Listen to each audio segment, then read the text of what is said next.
Car companies across the world are scrambling to catch up to Tesla. GM is even pledging 30 new electric cars by 2025. But everyone switching to electric cars won't save us from climate change. Indirect pollution from electric cars. माना कि electric cars pollution नहीं करती, लेकिन इन vehicles में use होने वाली batteries electricity से charge होती है और इंडिया में आज भी ऑलमोस्ट 75% इलेक्ट्रिसिटी। कौन कहता है कि इलेक्ट्रिक व्हीकल्स एनवायरनमेंट के लिए अच्छे होते हैं? एक ईवी में सबसे इंपॉर्टेंट पार्ट क्या है? बैटरी। इसको बनाने के लिए चाहिए कोबाल्ट, ग्रेफाइट, मैंगनीज, लिथियम जैसे मिनरल्स। इनको माइन एंड प्रोसेस करने में होते हैं कार्बन एमिशंस। कितने you might ask? There's no such thing, of course, as a zero emissions vehicle. The real question is, where are the emissions associated with the electric car? Because what you do with an electric vehicle is you don't eliminate emissions, you export them somewhere else.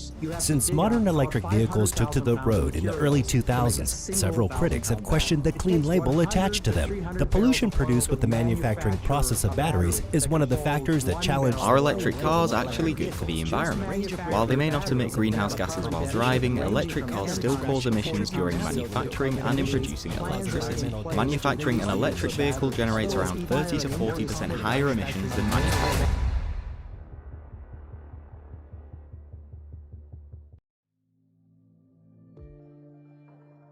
Hello दोस्तों, मेरा नाम है Kalpit Patel and welcome back to PMV electric. So जैसे कि आपने देखा कि कुछ लोग इलेक्ट्रिक व्हीकल्स को बहुत ज़्यादा पोल्यूटिंग बता रहे हैं कंपेयर टू अ पेट्रोल और अ डीजल कार। उसी तरह कुछ और लोग बता रहे हैं कि इलेक्ट्रिक व्हीकल्स आने से सारा पोल्यूशन जो है वो खत्म हो जाएगा। ये काफ़ी बड़ा स्पेक्ट्रम ऑफ थॉट्स है या कहे कि ओपिनियंस है, क्योंकि कहीं पर भी किसी ने कोई डिटेल्स नहीं दी, किसी नंबर के बारे में बात नहीं की।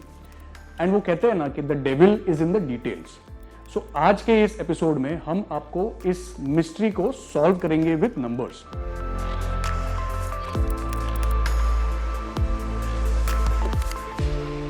सो आइए दोस्तों, आज इस वीडियो के बाद हम फाइंड आउट कर सकेंगे विद नंबर्स कि एक पेट्रोल, डीजल या फिर इलेक्ट्रिक कार में असल में कितना पोल्यूशन होता है विद नंबर्स।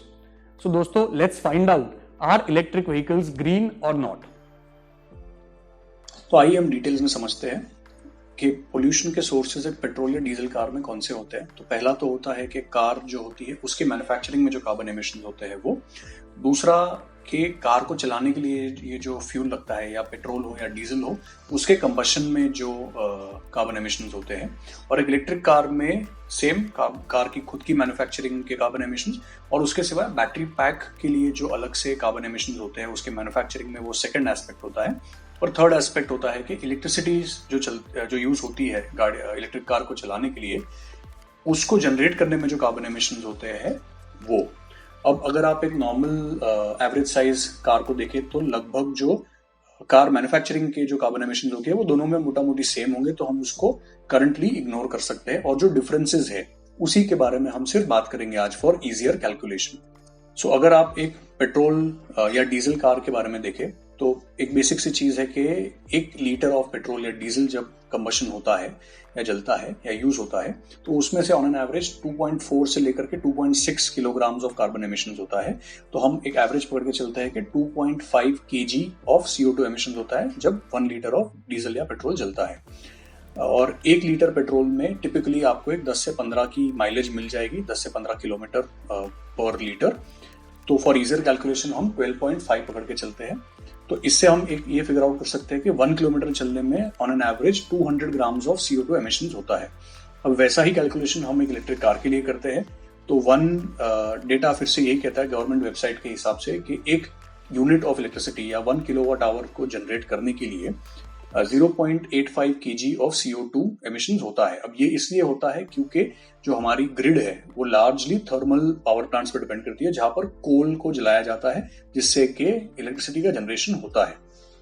तो ये एक फिगर जो है वो गवर्नमेंट डेटा के हिसाब से आता है। और ऑन एन एवरेज जो एक टिपिकल साइज ऑफ कार होती है उसमें एक 1 किलोवाट आवर या 1 यूनिट ऑफ इलेक्ट्रिसिटी में अंदाजन 10 किलोमीटर का रेंज हमें मिलता है। तो इससे हम ये फाइंड आउट कर सकते हैं कि 1 किलोमीटर चलने में on an average 85 grams of CO2 emissions होता है। अब अगर हम नोटिस करें कि एक बैटरी पैक जो है, जो कि इंक्रीमेंटल चीज है between an electric car and a petrol diesel car, तो उसके रिलेटेड भी काफी ज्यादा कार्बन एमिशंस होते हैं। तो उसका एक बॉल पार्क आइडिया है हमारे पास, कोई एग्जैक्ट फिगर नहीं है क्योंकि इसमें बहुत सारे वेरिएबल्स होते हैं।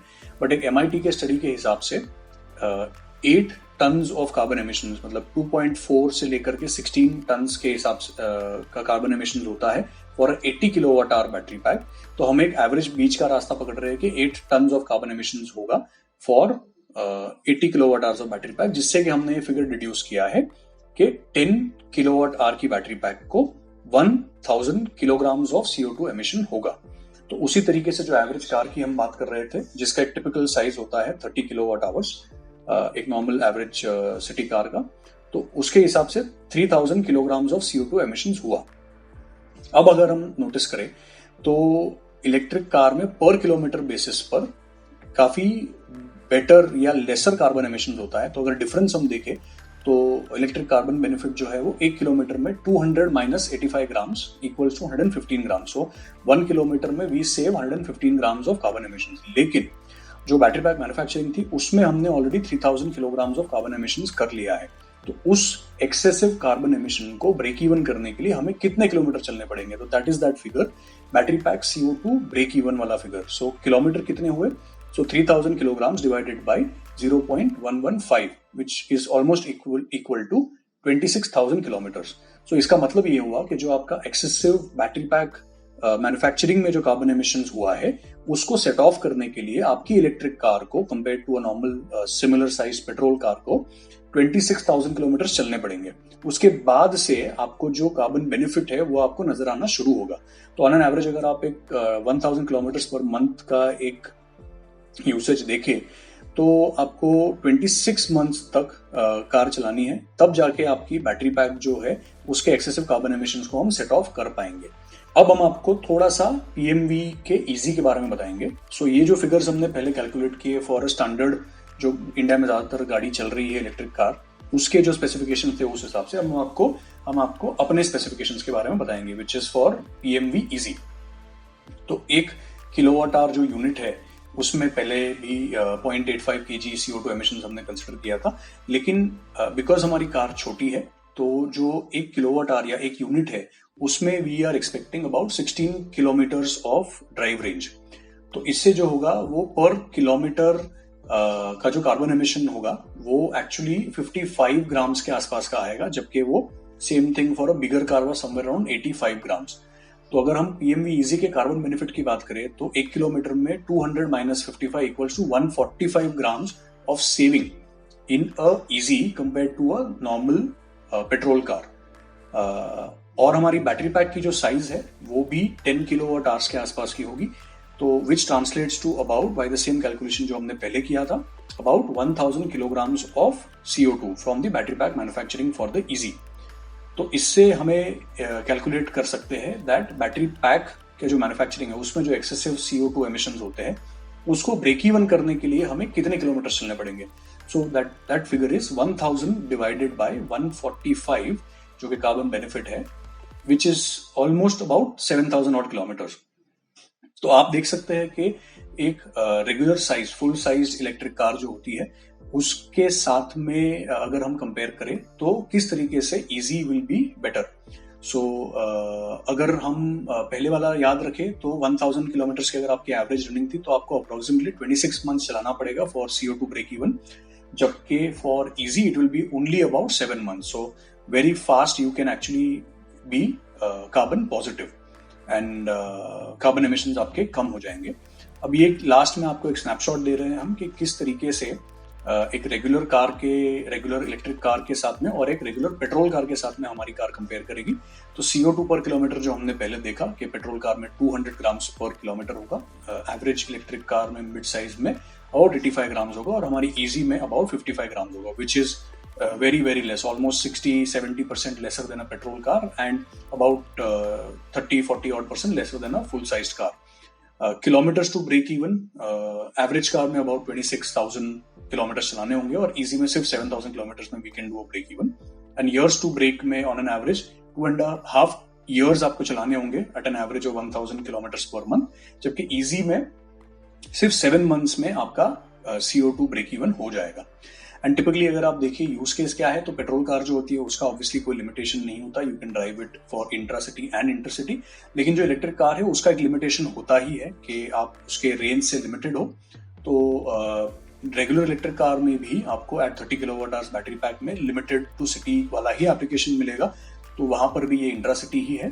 और ईजी के केस में भी क्योंकि हमने बनाई ही है सिटी के लिए, तो वापस we are talking about intra city only.